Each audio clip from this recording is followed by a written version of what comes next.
नाजरीन, आज हम बात करेंगे एक ऐसे महान जंगजू की कि जिसने नामुमकिन को मुमकिन कर दिखाया और ईसाइयों के एक अजीम लश्कर को हराकर यरूशलेम को फतह किया। ये वाकया है 12वीं सदी का कि जब शाम में सुल्तान सलाहुद्दीन अपनी फौज के साथ एक मैदान में खैमाजन थे। उनके खेमे के बाहर एक कम उम्र लड़की खड़ी थी जो खेमे में दाखिल तो होना चाहती थी, लेकिन खौफ से इसका जिस्म लरज रहा था। आखिर उसने हिम्मत करके खेमे का पर्दा उठाया और डरते कांपते हुए अंदर दाखिल हुई। इसके सामने वक्त का सुल्तान बैठा था। सुल्तान ने लड़की को देखा और पूछा, तुम्हारे आने का मकसद क्या है? लड़की ने डरते डरते कहा, मैं आपसे एजाज मांगने आई हूँ। एजाज उस शहर का नाम है जिसे सुल्तान ने 38 दिन की लड़ाई और हजारों जानों की कुर्बानी के बाद फतह किया था। हत्ता कि इस शहर के लिए सुल्तान सलाहुद्दीन ने अपनी जिंदगी भी खतरे में डाल दी थी, फिर भी वो इस लड़की को इनकार नहीं कर सके। उन्होंने कहा, अगर तुम एजाज मांगती हो तो ये इलाका तुम्हारा हुआ। ये कहा और उस लड़की को बहुत सी दौलत देकर अपने खेमे से रुखसत कर दिया। सुल्तान जानते थे कि इस लड़की को उनके दुश्मनों ने भेजा है, फिर भी उन्होंने लड़की की बात मान ली, क्योंकि ये लड़की सुल्तान के मोहसिन नूर-उद-दीन जंगी की बेटी थी। वही नूर-उद-दीन जंगी जिन्होंने ख्वाब में नबी पाक सल्लल्लाहु अलैहि वसल्लम का दीदार किया था और अब सल्लल्लाहु अलैहि वसल्लम की कब्र मुबारक तक सुरंग लगाने की नापाक जसारत करने वाले 2 यहूदियों को कत्ल कर दिया था। और जंगी की बेटी जिस सुल्तान से एजाज शहर मांगने आई थी, वो भी कोई मामूली इंसान नहीं था।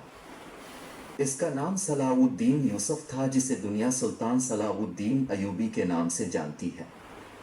हम आज आपको तारीख के इसी नाकाबिले फरामोश किरदार सुल्तान सलाहुद्दीन अयूबी की बायोग्राफी दिखा रहे हैं। सुल्तान अयूबी ने जिस तरह एजाज शहर एक लड़की के हवाले कर दिया था, उन्हें अपनी सल्तनत इस तरह प्लेट में रख कर नहीं मिली थी, बल्कि इसके लिए हर कदम पर जंग व जदल का सामना करना पड़ा था। सलाहुद्दीन अयूबी पैदाइशी हुक्मरान नहीं थे, बल्कि उनके चचा शेर को नूर-उद-दीन जंगी के कमांडर थे। इस हैसियत में वो अपने भतीजे को भी हर जंग में अपने साथ ले जाते थे। उस दौर में इस्लामी सल्तनत कई हिस्सों में तकसीम हो चुकी थी। अब्बासी सल्तनत सिर्फ बगदाद तक महदूद रह गई थी। इराक और शाम के ज़्यादातर इलाके खुद मुख्तार हुक्मरानों के कंट्रोल में थे, जो हर वक्त आपस में लड़ते रहते थे, जबकि मिस्र पर फातमी ख़ानदान की हुकूमत थी। बैतुल मक़दस समेत फ़लस्तीन के कई इलाकों पर सलीबियों का कंट्रोल था। इन हालात में नूर-उद-दीन जंगी ने शाम के बेशतर इलाकों पर कब्जा कर लिया। फिर उन्होंने मिस्र की मदद के लिए फौज भेजी तो सलाहुद्दीन अयूबी भी इस फौज में शामिल होकर मिस्र चले गए। उस जमाने में मिस्र की हालत ये थी कि करप्शन की वजह से फातमी सल्तनत बहुत कमज़ोर हो चुकी थी। इख्तियारात खलीफा से ज़्यादा वजीरों के कंट्रोल में थे। इन हालात में सलाहुद्दीन अयूबी, जो कि अब अपने चचा शेर को की वफात के बाद फौज के कमांडर बन चुके थे, उन्होंने फातमी खलीफा को हुकूमत से हटा दिया। वो खुद मिस्र पर हुकूमत करने लगे। मिस्रियों ने कभी इतना सखी हुक्मरान नहीं देखा था। सलाहुद्दीन ने मिस्र का गवर्नर बनते ही कायरा का सारा खजाना गरीब आवाम में तकसीम कर दिया और अपने लिए फूटी कौड़ी भी नहीं रखी। सलाहुद्दीन अयूबी शायद मिस्र के गवर्नर की हैसियत से ही जिंदगी गुजार देते, लेकिन नूर-उद-दीन जंगी के इंतकाल ने उनकी जिंदगी में एक इनकलाब बर्पा कर दिया। साजिशी दरबारियों ने जंगी खानदान की सल्तनत आपस में तकसीम कर ली। जब सलाहुद्दीन अयूबी ने यह सूरत हाल देखी तो उन्होंने मिस्र को एक अलग सल्तनत में तब्दील कर दिया और खुद उसके सुल्तान बन गए। फिर उन्होंने जंगी के साजिशी उमरा को सबक सिखाने का फैसला किया और शाम पर हमला कर दिया। उनकी ख्वाहिश तो थी कि नूर-उद-दीन जंगी का बेटा उनका साथ दे, लेकिन जाहिर है वो साजिशी उमरा के हाथों में खेल रहा था, इसलिए सलाहुद्दीन अयूबी की उससे ना बन सकी। अयूबी ने जल्द ही दमिश्क फतह कर लिया और मिस्र से लेकर शाम तक एक बड़े इलाके के हाकिम बन गए। सुल्तान अयूबी रहमदिल सखी और बहादुर तो थे ही, लेकिन उनकी सबसे बड़ी खूबी ये थी कि उनका दिल बहुत बड़ा था। वो अपने दुश्मन की खूबियों की भी तारीफ करते थे और मौका मिलता तो पुरानी दुश्मनियां फरामोश करके अपने बदतरीन दुश्मनों को भी दोस्त बना लेते थे। सुल्तान का एक ऐसा ही दुश्मन था जो उनके खून का प्यासा था, लेकिन सुल्तान की मेहरबानी से वही दुश्मन उनका सबसे बड़ा दोस्त साबित हुआ। ये शख्स फिरका बातनिया का लीडर शेख सिनान था, जो शाम के कला नसराफ का हुक्मरान था।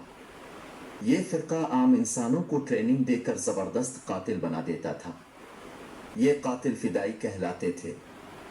फिदाई हशीश का आम इस्तेमाल करते थे, इसलिए उन्हें हशन भी कहा जाता था। बाद में हशन का लफ्ज़ इंग्लिश में असेसन बन गया, जिसका मतलब है खूनी कातिल। ये असेसन इतने ख़तरनाक थे कि उनके खौफ से इस्लामी दुनिया के बड़े बड़े हुक्मरान कांपते थे। और फिर एक दिन उन फिदाइयों को सुल्तान सलाउद्दीन अयूबी के कत्ल का हुक्म मिल गया। वजह यह थी कि नूर उद्दीन जंगी के साबिक उमरा समझ चुके थे कि वो सुल्तान को मैदान जंग में नहीं हरा सकते, इसलिए वो साजिशों पर उतर आए। उन्होंने शेख सिनान को माल और दौलत का लालच देकर इस बात पर राजी किया कि वो अपने फिदाइयों के जरिए सुल्तान को कत्ल करा दे। शेख सिनान मान गया और फिदाई सुल्तान के कत्ल के लिए चल पड़े।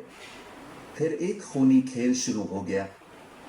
पहले कातिलों का एक ग्रुप आया जो नाकाम रहा और मारा गया। फिर एक कातिल सुल्तान के खैमे में दाखिल हुआ और उनके सर पर छुरी से हमला कर दिया। सुल्तान के सर पर पगड़ी थी, लेकिन पगड़ी के नीचे लोहे का हेलमेट भी था। 100 छुरी का वार नाकाम रहा। सुल्तान के मुहाफिजों ने फिदाई को कत्ल कर दिया, लेकिन वो फिदाई कत्ल हुआ तो एक और आ गया। वो मारा गया। फिर तीसरा आया, वो भी मारा गया। लेकिन सुल्तान समझ गए थे कि जब तक शेख सिनान का खात्मा नहीं होगा, उनकी जिंदगी पर यह तलवार लटकती रहेगी। चुनांचे वो एक बड़ी फौज लेकर निकले। उन्होंने सयाफ का मुहासरा कर लिया जहां शेख सिनान मौजूद था, लेकिन शेख सिनान को इस हमले की कोई परवाह नहीं थी। फिर एक रात एक अजीब वाकया हुआ जिसने सारे मामले का रुख ही बदल दिया। हुआ यूं कि सुल्तान अपने खेमे में सो रहे थे कि अचानक वो नींद से जाग उठे। उन्होंने देखा खेमे के चिराग बुझ चुके थे और खेमे में कोई और भी मौजूद था। सुल्तान ने मुहाफिजों को आवाज दी, वो दौड़ते हुए आए और जब चिराग दोबारा चलाए गए, सब ने एक हैरत अंगेज मंजर देखा। सुल्तान के बिस्तर के करीब एक खंजर पड़ा था। उसके साथ एक कागज था जिस पर लिखा था, बादशाह सलामत अब हमारे रहम व करम पर हैं, जरा होश में आइए। सुल्तान बहुत हैरान हुए और उनके हुक्म पर मुहाफिजों ने खेमे के गिर्द जायजा लिया तो एक शख्स के कदमों के निशानात कुछ दूर तक दिखाई दिए, लेकिन कोई पकड़ा नहीं जा सका। सुल्तान अपने दुश्मनों की दीदा दिलेरी और हैरत अंगेज जंगी सलाहियतों से बहुत मुतासिर हुए। उन्होंने शेख सिनान को दोस्त बना लिया और ऐसा पक्का दोस्त बनाया कि वही शख्स जो सुल्तान के खून का प्यासा था, वो सुल्तान के साथ मिलकर उन्हीं के दुश्मनों से लड़ता रहा। ताहम बाज मौरखीन ये भी कहते हैं कि उस रात सुल्तान के खैमे में कोई नहीं आया था। यह वाकया बिल्कुल झूठ है। वो ये भी कहते हैं कि सुल्तान के सख्त मुहासरे से खौफ ज़दा होकर शेख सिनान ने खुद रहम की दरख्वास्त की थी। किस्सा कुछ भी हो, बहरहाल सुल्तान ने अपने बदतरीन दुश्मन को भी अपना इत्तेहादी बनाकर आला ज़र्फ़ी और सियासी बसीरत का सबूत दिया। लेकिन सुल्तान सलाउद्दीन अयूबी के लिए साजिशी उमरा या शेख सिनान नहीं, बल्कि फ़लस्तीन की सलीबी सल्तनत सबसे बड़ा चैलेंज थी। सलीबियों ने 1099 में बैत अल मक़दस पर कब्जा कर लिया था। उनकी हुकूमत को एक सदी होने को आई थी, लेकिन वो इलाके की बाकी सल्तनतों के साथ अमन व अमान से रहने पर तैयार नहीं थे। सुल्तान ने इनसे सुलह की कई कोशिशें की, क्योंकि वो सबके साथ पुरअमन तरीके से रहना चाहते थे। वो तो आपस में लड़ने वाली मुसलमान सल्तनतों को भी मुत्तहिद करना चाहते थे। सुल्तान को सलीबियों और मुसलमान हुक्मरानों दोनों से ही जंगें लड़ना पड़ी, लेकिन हकीकत में वो दोनों ही से अमन के मुआहदे करना चाहते थे। एक तरफ तो उन्होंने सलीबियों से सुलह के मुआहदे किए, तो दूसरी तरफ मुसलमान हुक्मरानों की एक कॉन्फ्रेंस भी मुनक़िद कराई। इस कॉन्फ्रेंस में तय पाया कि ये हुक्मरान अब एक दूसरे के खिलाफ तलवार नहीं उठाएंगे। इन मुआहदों से सुल्तान को इत्मीनान हो गया था कि अब खित्ते में दोबारा जंग नहीं होगी, लेकिन सलाउद्दीन अयूबी के दुश्मन जल्द ही सुलह के मुआहदे तोड़ने लगे। ख़ास तौर पर मूसल का हुक्मरान बार बार सलीबियों के साथ मिलकर सुल्तान के खिलाफ साजिशें शुरू कर देता था। सुल्तान ने मूसल के हुक्मरान को साजिशों की सख्त सज़ा दी और शहर का मुहासरा कर लिया। आखिर मूसल के हुक्मरान ने भी सुल्तान से एक मुआहदे के तहत अमन कायम कर लिया, ताहम सलीबी अपनी ताकत के ज़ूम में सुल्तान के साथ मुस्तकिल सुलह नहीं चाहते थे। चुनांचे 1177 में सुल्तान ने फौज जमा की और मिस्र से निकलकर फ़लस्तीन पर हमला कर दिया। शुरू में उन्हें बहुत कामयाबी मिली और उन्होंने कई किले फतह भी कर लिए, लेकिन उन किलों की हिफाजत के लिए काफ़ी फौज पीछे छोड़ना पड़ी। चुनांचे जब वो फ़लस्तीनी शहर रमल्ला के करीब पहुंचे तो उनकी फौज आधी भी नहीं रही थी।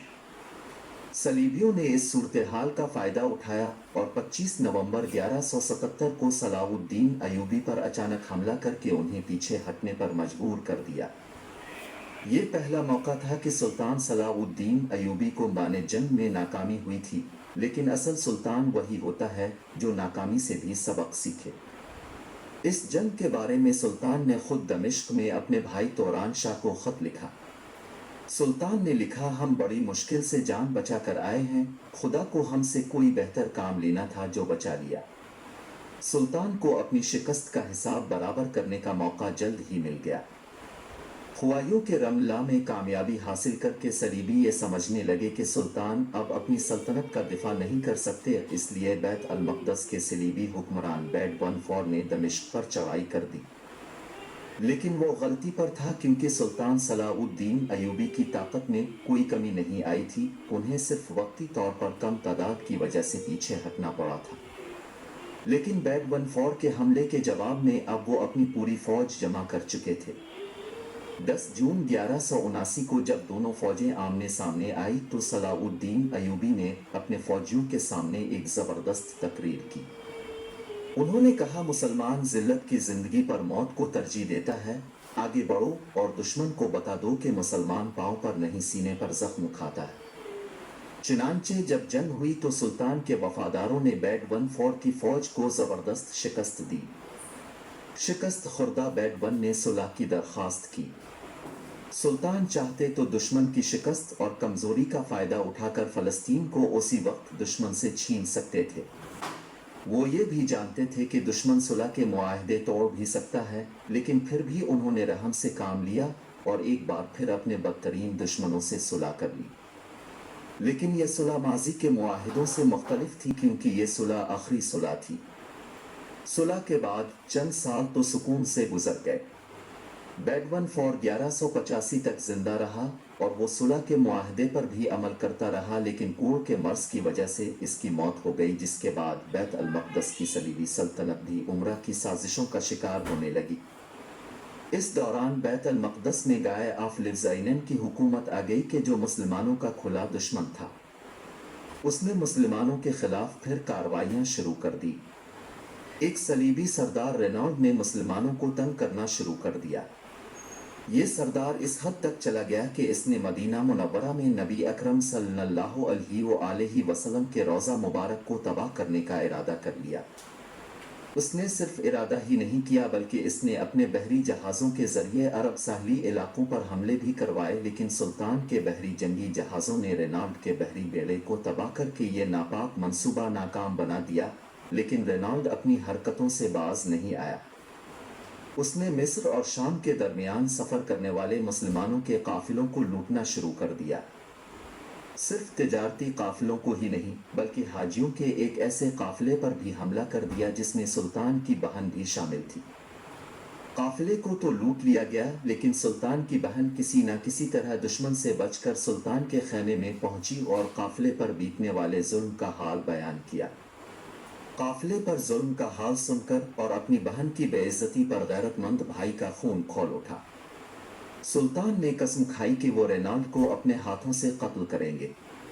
बहरहाल अब सुल्तान ने अपने तमाम इत्तेहादियों और गवर्नरों को खत लिखे और उन्हें कहा कि वो फौज लेकर सुल्तान की मदद को पहुंचे, क्योंकि अब सलीबियों के खिलाफ जंग का वक्त आ चुका। चुनांचे मिस्र और शाम समेत कई मुसलमान ममालिक से बड़ी तादाद में फौजें दमिश्क पहुंचने लगी, जिसे सुल्तान ने उस वक्त अपना दारुल खिलाफा बना रखा था। सुल्तान ने फौज जमा की और सलीबियों के ज़ेर कंट्रोल शहर किब्रिया अलिफ टाइबरस का मुहासरा कर लिया। जवाब में रेनॉल्ड ने भी जंग की तैयारियां शुरू कर दी। वो गाय ऑफ लिज़ाइनन का गहरा दोस्त भी था, इसलिए गाय भी अपनी फौज के साथ मैदान में आ गया। उसने सुल्तान अयूबी से सुलह का मुआहिदा भी तोड़ दिया। कहा जाता है कि बैत अल मक़दस पर सलीबी कब्जे के बाद से सलीबियों ने इतनी बड़ी फौज जमा नहीं की थी जो सुल्तान अयूबी के मुकाबले पर आए। रेनाल्ड और गाय की मुत्तहिदा फौज ने सुल्तान की तरफ पेश कदमी शुरू की। सुल्तान ने सलीबियों को फैसला कुन शिकस्त देने के लिए हतीम का इलाका चुन लिया। इस इलाके में पानी के चंद एक ही चश्मे थे और ज्यादातर इलाका बंजर और वीरान था। सुल्तान की फौज पानी के चश्मों के पास ठहर गई, जबकि सलीबी फौज को सुल्तान तक पहुंचने के लिए 20 किलोमीटर के एक ऐसे इलाके से भी गुजरना था जहां पानी ही नहीं था। कुछ सलीबी कमांडर ये कह रहे थे कि आगे बढ़ने में खतरा है क्योंकि उन्हें फौज के लिए पानी नहीं मिलेगा, लेकिन गाय ने उनकी बात ना मानी क्योंकि इसे एतमाद था कि जंग में इसे कोई नहीं हरा सकता। इसके इस यकीन की वजह थी सल्बे आजम आर्ट्रू क्रॉस। जी हाँ, सलीबियों के पास एक बहुत बड़ी सलीब थी जिसमें लकड़ी का एक टुकड़ा नुमाया था। सलीबियों का अकीदा था कि यह टुकड़ा उसी असल सलीब का है जिस पर हजरत ईसा को रोमियो ने मसलूब किया था। सलीबी फौज सलीब ए आजम को 20 बार मैदान में जंग में लेकर गई थी और हर बार फतह हासिल की थी। गाय और उसके साथी समझते थे कि सलीब ए आजम की मौजूदगी में ये जंग भी वही जीतेंगे, इसलिए उन्होंने रास्ते की सारी मुश्किलात को नज़रअंदाज कर दिया, लेकिन ये उनकी सबसे बड़ी भूल थी। ये फौज जैसे जैसे आगे बढ़ती गई गर्मी और प्यास की शिद्दत से बेहाल होती गई। चुनांचे जब ये फौज सुल्तानी लश्कर के सामने पहुंची तो थकन और प्यास से निढाल हो चुकी थी। जब रात हुई तो सुल्तानी फौजियों ने सलीबियों के कैंप में घुसकर घोड़ों की घास के गट्ठों को आग लगा दी। सलीबियों के पास आग बुझाने के लिए पानी ही नहीं था, जबकि आग की तपेश से इनकी प्यास और भड़क उठी। आग और धुएं की वजह से वो लोग रात भर सो भी नहीं सके। अगले दिन 4 जुलाई 1187 को सुल्तान ने सलीबी फौज पर हमला किया।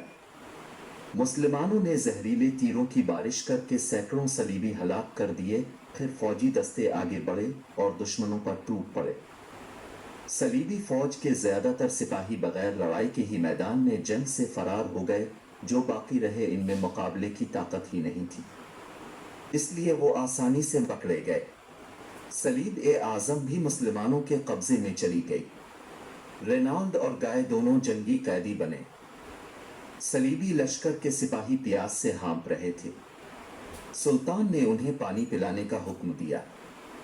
गाय को तो ठंडा अरक का गुलाब पिलाया, लेकिन रेनाल्ड को बदअहदी की भरपूर सजा दी। सुल्तान ने अपने हाथों से इसका सर कलम कर दिया। ये देखकर गाय डर गया कि अब उसकी बारी है, लेकिन सुल्तान ने इसे इत्मीनान दिलाते हुए कहा, बादशाह बादशाहों को कत्ल नहीं किया करते। अब सुल्तान बैत अल मक़दस की तरफ बढ़े। शहर का हुक्मरान तो पहले ही उनकी कैद में था। उन्हें उम्मीद थी कि शहर आसानी से फतह हो जाएगा, लेकिन सलीबियों ने सुल्तानी फौज का एक हफ्ते से ज्यादा अरसे तक डट कर मुकाबला किया और दोनों तरफ से भारी जानी नुकसान हुआ। सुल्तानी लश्कर ने आग के गोलों की बारिश करके दीवारों में शिगाफ पैदा कर दिए। सलीबी लश्कर को खौफ हुआ कि अगर मुसलमान शहर पर काबिज हो गए तो कहीं उनके बीवी बच्चों को गुलाम ही ना बना ले। चुनांचे उन्होंने लड़ाई का इरादा छोड़कर सुल्तान के रहम को पुकारा और सुल्तान ने भी इस पुकार का जवाब रहम दिली से ही दिया। जहां 88 बरस पहले जब सलीबियों ने कब्जा किया था तो खून की नदियां बहा दी थी, लेकिन जैसे नबी पाक सल्लल्लाहु अलैहि वसल्लम ने फतह मक्का के मौके पर अपने बदतरीन दुश्मनों को मुआफ कर दिया था, इसी तरह फातेह बैत अल मक़दस ने भी अपने दुश्मनों को मुआफ कर दिया। उन्होंने शर्त आयद की कि हर ईसाई मर्द 10 दीनार और औरत 5 दीनार अदा करे और आज़ादी हासिल कर ले। जो ऐसा न कर सके उसे गुलाम बना लिया जाएगा। दिलचस्प बात यह है कि सलीबियों के मजहबी रहनुमाओं ने फौरी तौर पर यह रकम अदा की और जिंदा सलामत निकल गए। मजहबी रहनुमाओं का लीडर तो हीरे जवाहरात से लदे संदूक भी सुल्तानी फौज के सामने लेकर चला गया, लेकिन इतनी दौलत दे जाने वाले अपने पीछे गरीबों को छोड़ गए थे जिनका फिद्या देने वाला कोई नहीं था। ये सलीबी खौफजदा थे कि सुल्तान के फौजी उन्हें गुलाम बना लेंगे, लेकिन सुल्तान का रहम सिर्फ अमीरों के लिए नहीं था। उन्होंने गरीब सलीबियों को मुफ्त आज़ादी बख्श दी। कुछ सलीबी तो सुल्तान के सलूक से मुतासिर होकर इसी शहर में ठहर गए। सुल्तान सलाउद्दीन अयूबी की रहम दिली और सलूक का मगरिब भी एतराफ़ करता है। यूं 2 अक्टूबर 1187 को बैत अल-मक़दस पर सलाउद्दीन अयूबी का मुकम्मल कंट्रोल हो गया, यानी बैत अल-मक़दस 88 बरस बाद दोबारा मुसलमानों के कंट्रोल में चला गया।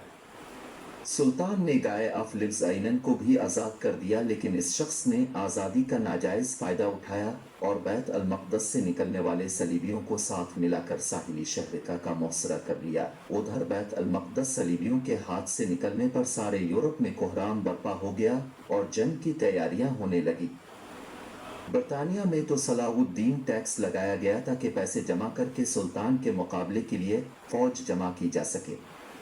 ये ऐलान भी किया गया कि जो लोग सुल्तान के खिलाफ लड़ने जाएंगे उनके गुनाह मुआफ हो जाएंगे। जर्मनी और फ्रांस में तो ख्वातीन ने अपने जेवर फरोख्त करके पैसे फौज की मदद के लिए दिए। चुनांचे बरतानिया का बादशाह रिचर्ड, जिसे शेर दिल भी कहा जाता था, वो फ्रांस और जर्मनी की फौजों के साथ इक्का पहुंच गया। रिचर्ड ने सलीबी लश्कर की कमान संभाल ली थी। मुसलमान और सलीबी शदीद जंग में उलझे थे। इस दौरान सलाउद्दीन अयूबी बुरी तरह बीमार हो गए, जिसकी वजह से मुहाज पर इनकी फौज का नुकसान होने लगा। सुल्तान को महफूज मकाम पर जाने का मशवरा दिया गया, लेकिन उनकी गैरत ने गवारा न किया कि वो अपने साथियों को दुश्मनों के रहम व करम पर छोड़कर चले जाएं। इस दौरान रिचर्ड ने इक्का पर हमला कर दिया, जबकि बीमार सुल्तान इक्का वालों की मदद को ना पहुंच सके। इक्का शहर में मौजूद मुसलमानों ने हथियार डाल दिए। सुल्तान ने रिचर्ड को पेशकश की कि मुसलमान कैदियों को छोड़ दिया जाए तो सलीबियों की सलीब आज़म उन्हें वापस कर दी जाएगी। वो रिचर्ड को कैदियों की रिहाई के लिए तावान देने पर भी तैयार थे। तावान की रकम तय पा गई थी और सुल्तान ने उसकी पहली किस्त भी भेज दी, लेकिन रिचर्ड ने यह किस्त लेने से इनकार कर दिया। उसने बहाना बनाया कि तावान के हवाले से कुछ बड़े सलीबी रहनुमाओं को एतमाद में नहीं लिया गया। रिचर्ड कुछ अरसे तक तो बातचीत करता रहा, लेकिन जोशीला और जल्दबाज नौजवान था और जंग का शौकीन भी, चुनांचे वो ज्यादा देर बातचीत ना कर सका। उसने औरतों और बच्चों समेत 4000 कैदियों को कत्ल करवा दिया। सुल्तान को इस कत्ल आम पर सख्त गुस्सा आया। उन्होंने सलीब आज़म दमिश्क भेज दी, जो फिर कभी सलीबियों को नहीं मिली और तारीख के रिकॉर्ड से गायब हो गई। आज भी किसी को ये मालूम नहीं कि ये सलीब कहाँ है। बहरहाल रिचर्ड ने मुसलमानों का कत्ल आम करने के बाद एक और साहिली शहर जफर पर कब्जा कर लिया। सलाउद्दीन अयूबी ने पीछे रहकर बैत अल-मक़दस में दिफाई पोजीशन ले ली। रिचर्ड बैत अल-मक़दस तक पहुंचा, मगर उसे फतह किए बगैर वापस चला गया।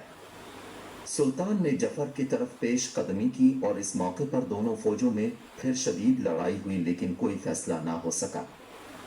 इस दौरान रिचर्ड बीमार हुआ तो सुल्तान ने उसके लिए शरबत और दवाएं भेजी और खुद भी उसकी इयादत के लिए गए।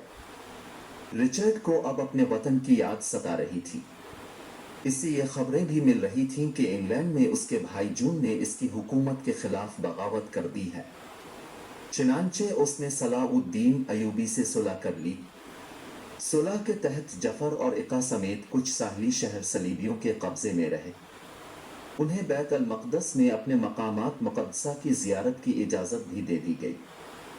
यूं ये लड़ाई ख़त्म हुई। रिचर्ड इंग्लैंड वापस चला गया और रिचर्ड और सलाउद्दीन अयूबी की 3 साला जंग ख़त्म हो गई। सलीबियों की वापसी के बाद अयूबी भी बेफिक्र होकर घर वापस जा सकते थे। सलाउद्दीन दमिश्क पहुंच गए, लेकिन उनके दिल में एक खलिश थी। सुल्तान को हज की बहुत आरज़ू थी, लेकिन अपनी मसरूफियत की वजह से वो अब तक हज नहीं कर सके थे। जब वो दमिश्क वापस पहुंचे तो उस साल भी हज पर जाने का वक्त गुजर चुका था। सुल्तान बहुत रोए और जब हाजियों का एक काफिला वापस आया तो सुल्तान उसके इस्तकबाल के लिए बहुत दूर तक गए और एक एक हाजी से मिलकर रोए। वापसी पर उन्हें बुखार हो गया, शायद उन्हें सर्दी लग गई थी। वो इस बुरी तरह बीमार हुए कि कोई होश ना रहा। हालत ये थी कि हाफिज़ कुरान उनके सरहाने बैठे मुसलसल तिलावत करते रहते, जबकि दमिश्क के शहरी रोज़ाना उनकी खैरियत दरियाफ्त करने घर के दरवाजे के बाहर जमा हो जाते। 4 मार्च 1193 की सुबह सुल्तान ने आंखें खोली, तिलावत सुनकर मुस्कराए, फिर उनके लब हिले जैसे वो कुछ पढ़ रहे हैं, फिर उनकी रूह परवाज़ कर गई। शहर के लोगों को सुल्तान की वफात का इल्म हुआ तो वो घरों से बाहर निकल आए और धाड़े मार मार कर रोने लगे। सुल्तान को दमिश्क में ही दफन किया गया। सुल्तान सलाउद्दीन अयूबी ने अपनी जिंदगी में हमेशा दुश्मनों से अच्छा सलूक किया था और इंतहाई मजबूरी के अलावा कभी तलवार नहीं उठाई थी, लेकिन मगरिब में कुछ लोगों ने फ़लस्तीन पर मुसलमानों के कंट्रोल को दिल से तस्लीम नहीं किया और इसे अना का मसला बनाते रहे। 1917 में पहली जंग अज़ीम के दौरान फ्रांसीसी और बरतानवी फौजियों ने तुर्की की सल्तनत उस्मानिया को शिकस्त देकर अरब खित्ता उससे छीन लिया। हालांकि पहली जंग अज़ीम कोई मजहबी जंग नहीं थी, फिर भी फ्रांसीसी जनरल हेनरी गिराड दमिश्क में सुल्तान अयूबी की कब्र पर गया और उसे ठोकर मार कर बोला, हम वापस आ गए। आज भी कुछ लोग सुल्तान को एक ऐसे शख्स के रूप में पेश करते हैं जो गैर मुस्लिमों का दुश्मन और दूसरे मुल्कों को फतह करने का जुनून रखता था, जबकि हकीकत यह है कि सुल्तान सलाउद्दीन अयूबी ना तो किसी के दुश्मन थे और ना ही उन्हें दुनिया की दौलत और फतूहात से कोई गरज थी। वो इन इंसानों में से थे जिन्होंने दूसरों को मुश्किलात से निकाला और जब वो दुनिया से गए तो एक बेहतर दुनिया छोड़कर गए जिसमें हम और आप अमन से रह सकें। अगर वीडियो पसंद आए तो लाइक और सब्सक्राइब कीजिएगा।